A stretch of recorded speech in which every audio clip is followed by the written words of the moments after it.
नमस्कार dear friends, आप सभी का स्वागत है मेरे YouTube channel RS. Global studies में। आज के इस सेशन में हम प्राचीन भारत का इतिहास, जिसके अंतर्गत हम क्या पढ़ने वाले डियर फ्रेंड्स, तो बौद्ध धर्म का अध्ययन करेंगे। तो चलिए इस सेशन की हम शुरुआत करते हैं। अगर आप मेरे चैनल पर नए हैं तो चैनल को सब्सक्राइब करें तथा बेल आइकन को दबा दें, ताकि हर वीडियो की नोटिफिकेशन आप तक आसानी से पहुँचे। तो चलिए इस सेशन की हम शुरुआत करते हैं डियर फ्रेंड्स। हम बात करने वाले हैं गौतम बुद्ध की। तो देखिएगा कि बौद्ध धर्म के संस्थापक गौतम बुद्ध हैं, ठीक है, जिन्हें एशिया का ज्योतिपुंज यानी लाइट ऑफ एशिया भी कहा जाता है। ओके डियर्स, गौतम बुद्ध का जन्म 563 ईसा पूर्व कपिलवस्तु वर्तमान समय नेपाल के लुम्बिनी नामक ग्राम में हुआ था, ठीक है। इनके पिता का नाम शुद्धोधन था और माता का नाम महामाया था। तो ध्यान रखिएगा इसे। ओके डियर्स, इसके साथ देखिए अगर वंश की बात कर लेते हैं तो ये वंश जो है शाक्य में आते हैं, इसलिए इन्हें शाक्य मुनि भी कहते हैं। इनके जन्म के 7वें दिन इनकी माता गौतमी नहीं, ये मिस टाइपिंग हो गया है। इनकी माता महामाया का जो है वह निधन हो गया था। ओके डियर्स, इसको याद रखिएगा। तब इनका पालन पोषण इनकी सौतेली माता प्रजापति गौतमी ने किया था, ठीक है डियर्स, ध्यान रखिएगा इसे। इनके बचपन का नाम सिद्धार्थ था, यानी भगवान बुद्ध के बचपन का नाम क्या था? सिद्धार्थ था। सिद्धार्थ के जन्म के उपरांत जो है इनके भीतर 32 महापुरुषों के लक्षण को देख असित मुनि, जो एक ब्राह्मण थे, ज्योतिषी थे, उन्होंने इन्हें बुद्धत्व का जो है भविष्यवाणी की थी, यानी कि आपका पुत्र आगे चल करके कोई महात्मा संत या बुद्ध अवश्य बनेगा, ठीक है। इस कारण देखिए इनके पिता ने इनका विवाह बहुत जल्दी कर दिया था, तो ध्यान रखेंगे। तो इनका विवाह जो है 16 वर्ष की आयु में जो है यशोधरा नामक कन्या से जो है वह कर दिया गया था। उनसे इनका एक पुत्र हुआ जिसका नाम था राहुल। इसको याद रखिएगा। अगर आपसे पूछ लिया जाए कि गौतम बुद्ध के पुत्र का नाम क्या था, तो राहुल नाम था। बहुत इंपॉर्टेंट है, कई बार परीक्षाओं में पूछा जा चुका है। ओके डियर्स, एक दिन यह अपने साम्राज्य में भ्रमण करने के लिए जो है वो निकले और उन्होंने यहाँ पर जो है 4 सत्य अवस्थाओं को देखा, ठीक है, जिसके कारण इनके भीतर जो है वैराग्य उत्पन्न हो गया। तो वो देखते हैं कि 4 अवस्थाएं कौन कौन सी थी। तो सर्वप्रथम इन्होंने बूढ़ा व्यक्ति, इसके पश्चात बीमार व्यक्ति, एक शव और सन्यासी को देखा, जिसे देखकर इनके मन में जो है वह वैराग्य उत्पन्न हो गया, सन्यास लेने की, यानी संसार को दुखमय ये मान चुके थे। इसके पश्चात ही जब इनके अंदर वैराग्य उत्पन्न हुआ डियर फ्रेंड्स, आप इसे आप चित्र में भी देख सकते हैं। ओके, जब इन्हें वैराग्य उत्पन्न हुआ तो ये सांसारिक दुखों से व्यथित होकर के सिद्धार्थ जो है 29 वर्ष की अवस्था में अपने गृह को त्याग दिया, ठीक है, जिसे बौद्ध धर्म में महाभिनिष्क्रमण कहा गया है। इस बहुत इंपॉर्टेंट है, इससे आप नोट डाउन जरूर कर लीजिए। इसके पश्चात जब ये घर से निकले तो ये ज्ञान की खोज में, यानी सिद्धार्थ ज्ञान की खोज में दर दर भटकते रहे।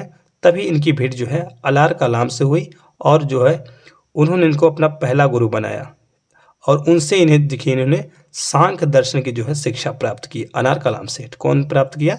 सिद्धार्थ, ठीक है। इसके पश्चात वह जो है शिक्षा ग्रहण करने के पश्चात जो है कठिन तपस्या करते हुए देखिएगा 35 जो वर्ष की आयु में जो है वैशाख पूर्णिमा के दिन, ठीक है, रात के दिन जो है निरंजन नदी के किनारे जो है पीपल वृक्ष, ठीक है, जिसे हम बोधि वृक्ष भी कहते हैं, उनके नीचे देखिए महात्मा बुद्ध को जो है ज्ञान प्राप्त हुआ। तब ज्ञान प्राप्त हुआ तो वह सिद्धार्थ से भगवान बुद्ध बन चुके थे, ठीक है। तो अब ज्ञान प्राप्त के बाद देखिए सिद्धार्थ से वो क्या हो गए हैं? तो बुद्ध हो गए हैं। और जहाँ इन्हें ज्ञान प्राप्त हुआ उसे बोध गया कहा गया, ठीक है। ये कहाँ पर है? तो ये बिहार स्टेट में है, तो इसको ध्यान में रखिएगा, ठीक है। बुद्ध ने अपना प्रथम उपदेश सारनाथ में दिया। सारनाथ जो है उत्तर प्रदेश का वाराणसी जिले में स्थित एक क्षेत्र है, ठीक है। इसके बाद देखिए जो उन्होंने अपना पहला उपदेश दिया तो बौद्ध ग्रंथों में इसे देखिए धर्म चक्र प्रवर्तन कहा गया। तो अब बहुत इंपॉर्टेंट है, अगर आपसे धर्म चक्र प्रवर्तन पूछा जाए तो क्या होगा? वो उनका पहला उपदेश था। और भाषा कौन सी थी? तो वह पाली थी। तो बहुत इंपॉर्टेंट है, इसे आप नोट डाउन करते चलिए, ठीक है डियर्स। हम देख लेते आगे बुद्ध के 4 सत्य कथन, ठीक है। भगवान बुद्ध ने 4 सत्य कथन दिए थे। वो सत्य कथन कौन कौन से थे उसे हम जान लेते हैं। तो सर्वप्रथम उन्होंने दुख कहा। क्या कहा? दुख कहा कि इस दुनिया में दुख है, जन्म में दुख है, बूढ़े होने में दुख है, बीमारी में दुख है, मौत में दुख है, किसी प्रीतम के बिछड़ जाने में दुख है, या फिर नापसंद चीज़ों के कारण या साथ रहने से दुख है, ठीक है। इसलिए ये सारा संसार दुखमय है। अगला वाक्य क्या कहा उन्होंने, दुख का कारण। दुख का कारण क्या है, तृष्णा, लालच, चाहत, महत्वाकांक्षा, ये सभी दुख के कारण है। ठीक है, इसके बाद दुख का निरोध भी बताया, उपाय भी बताया, 8 साधन बताएं, ठीक है, जिन्हें अष्टांग मार्ग कहा गया, जिससे दुखों से मुक्ति मिल जाती है। अगर इस मार्ग पे चलेंगे अष्टांग मार्ग पर तो इन सभी से दुख मुक्ति मिल जाएगी। और चौथा क्या बताया कि अष्टांग मार्ग के जो नियम है वो उसके अनुसार चलने पर जो है मुक्ति मिलेगी। तो वो जो है चौथे कथन में उन्होंने ये बताया, ध्यान रखिएगा इसे। देखिए डियर्स, ये थोड़ा मिस टाइप हो गया यहाँ पर। अब हम बात करने वाले हैं बुद्ध के त्रिरत्न, तो ध्यान रखिएगा। तो बुद्ध के जो त्रिरत्न है वह है बुद्ध, संघ, धम्म, यानी बुद्धम शरणम गच्छामि। तो ये भी आप बहुत सुंदर फैक्ट है, इसे आप याद रखिएगा। इसके साथ ही देखेंगे कि महात्मा बुद्ध के प्रमुख अनुयायी थे। कौन कौन अनुयायी थे देख लेते हैं। तो बिंबिसार, प्रसेनजित, उदयीन। ठीक है, बुद्ध के अनुयायी 2 भागों में विभक्त हो गए, यानी कि अलग अलग जो है वह बट गए हैं। तो पहले भिक्षुक, दूसरा उपासक। भिक्षुक कौन थे डियर फ्रेंड्स, बौद्ध धर्म का प्रचार करने के लिए जिन्होंने संन्यास ग्रहण किया उन्हें हम भिक्षुक कहने लगे। ठीक है, और जो गृहस्थ जीवन व्यतीत करके बौद्ध धर्म को अपनाए उन्हें हम उपासक कहने लगे। ठीक है, तो ये ध्यान रखिएगा, भिक्षुक और उपासक में ये अंतर है। ये बौद्ध धर्म के 2 अनुयायी हैं। ओके डियर्स, इसके साथ ही हम बात करते हैं गौतम बुद्ध के निधन के बारे में। ठीक है डियर्स, ध्यान रखिएगा। तो 80 वर्ष की अवस्था में जो है 483 ईसा पूर्व कुशीनगर जो उत्तर प्रदेश में है, बुद्ध का निधन वहाँ पर वह हो गया। ठीक है, और बौद्ध धर्म में जो भगवान बुद्ध का निधन हुआ, मृत्यु हुई, उसे महापरिनिर्वाण कहा गया। ध्यान रखिएगा, महापरिनिर्वाण। इसके पश्चात देख लेते हैं, तो निधन के पश्चात है बुद्ध के अस्थियों के अवशेषों को जो है भारत के 8 जगहों पर स्थापित कर स्तूपों का निर्माण किया गया।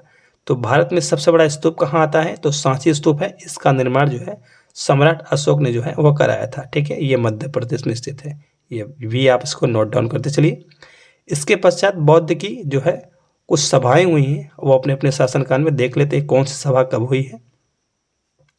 तो बौद्ध की प्रथम सभा कब हुई है, ध्यान रखिएगा 483 ईसा पूर्व हुई है। स्थान राजगृह, अध्यक्ष कौन थे, तो महाकश्यप, और किसका शासन था, तो अजात शत्रु का। ठीक है, तो ये देखिए अलग अलग समय में अलग अलग स्थान पर ये सभाएं हुई हैं। दूसरा संगति कब हुई थी या सभाएं कब हुई थी, तो इसके 100 साल बाद हुई थी। 383 ईसा पूर्व में हुआ था। स्थान था वैशाली और अध्यक्ष थे सवाकामी और शासनकाल किसका था, तो काला शोक का था। ध्यान रखिएगा। तीसरी बौद्ध समिति कब हुई या सभाएं कब हुई, तो 255 ईसा पूर्व हुआ था। ध्यान रखिएगा। ये कहाँ हुआ था, तो ये पाटलिपुत्र में हुआ था। इनके अध्यक्ष कौन थे, तो मेघली पुत्र तिस्स थे। ध्यान रखिएगा इसे। ये अशोक के शासनकाल में ये समिति हुई थी। चौथा जो संगति हुआ था वो प्रथम में हुआ था। ठीक है, शताब्दी में। तो ये कुंडल वन में हुआ था। तो ध्यान रखिएगा कुंडल वन। इसके जो अध्यक्ष थे वो अश्वमित्र थे और जो उप अध्यक्ष है वो अश्वघोष थे। तो ध्यान रखिएगा इसे। और ये कनिष्क यानी कश्मीर के जो राजा थे वहाँ के शासनकाल में ये समिति हुई थी। तो चारों समितियाँ अलग अलग समय में हुई हैं। तो इससे आप नोट डाउन जरूर करते चलिए, बहुत इंपॉर्टेंट है। ओके डियर्स, अगले फैक्ट को हम देख लेते हैं। अब देखते हैं जैसे ही बौद्ध की जो है चतुर्थ समिति हुई थी उसके बाद से ही देखिए बौद्ध धर्म जो है 2 भागों में बट गया। ध्यान रखेंगे। तो पहला हीनयान और दूसरा महायान। इन दोनों में थोड़ा अंतर है, हम इन्हें जान लेते हैं अच्छे से। तो पहले हम हीनयान को पढ़ लेते हैं। तो यह बौद्ध धर्म का देखिए प्राचीन रूप है, परंतु जो महायान है ये नवीन रूप है। ठीक है, दोनों फैक्ट को हम बारीकी से देखते हुए चलेंगे। देखिए हीनयान में देखेंगे यह कठोर मार्ग है, इसके द्वारा कम लोग ही देखिए निर्वाण प्राप्त कर सकते हैं। परंतु इसमें देखिएगा तो यह बहुत सरल मार्ग है और इसमें अधिक लोग निर्वाण प्राप्त कर सकते हैं। ठीक है, हीनयान वाले लोग जो है बुद्ध को अलौकिक गुण वाले पुरुष मानकर मानते हैं। ठीक है, परंतु इसमें जो है बुद्ध को भगवान मानते हैं। ध्यान रखिएगा। महायान वाले, इसमें हीनयान वाले हम देख लेते हैं तो बुद्ध के जो है प्रतीकों की यहाँ पर जो है पूजा की जाती है, परंतु यहाँ पर बुद्ध की मूर्ति की पूजा की जाती है। ध्यान रखिए, प्रतीक और मूर्ति दोनों अलग अलग होती हैं। इनकी जो रचनाएं हैं डियर फ्रेंड्स वो पाली भाषा में है हीनयान वाले की, और महायान वाले की जो भाषा है ग्रंथों की वो संस्कृत में। ठीक है, तो दोनों अपने अपने पुस्तकों या महाकाव्यों की अलग अलग भाषाओं को भी चुना है। इसके साथ ध्यान रखेंगे कि हीनयान वाले जो है कर्म और धर्म में विश्वास रखते हैं, किंतु महायान वाले ये परोपकार में विश्वास रखते हैं। ओके डियर्स, इसके साथ देखेंगे कि जो हीनयान वाला धर्म है यह श्रीलंका, वर्मा, थाईलैंड, कंबोडिया आदि देशों में देखिए ये प्रसारित हुआ या फैला। ओके डियर्स, और महायान की बात कर लेते हैं तो ये पहला चीज़ तो है बौद्धित्व को मानते थे, उनका आदर्श ग्रहण करते थे और दूसरों का कल्याण करने के लिए ऐसा करते थे। इसका प्रचार प्रसार तो देखते हैं चीन, तिब्बत, जापान, कोरिया आदि देशों में जो है महायान धर्म का प्रचार, जो कि बौद्ध धर्म का एक जो है उप बांटा हुआ एक धर्म है। ठीक है, तो ध्यान रखेंगे इसे हम। अब हम बात कर लेते हैं अगले की। अब हम बात करने वाले हैं बौद्ध साहित्य की, थोड़ा बात कर लेते हैं। तो विनय पट्टिका, सुत्त पट्टिका और धम्म पट्टिका। तो पहले बात करते हैं विनय पट्टिका की।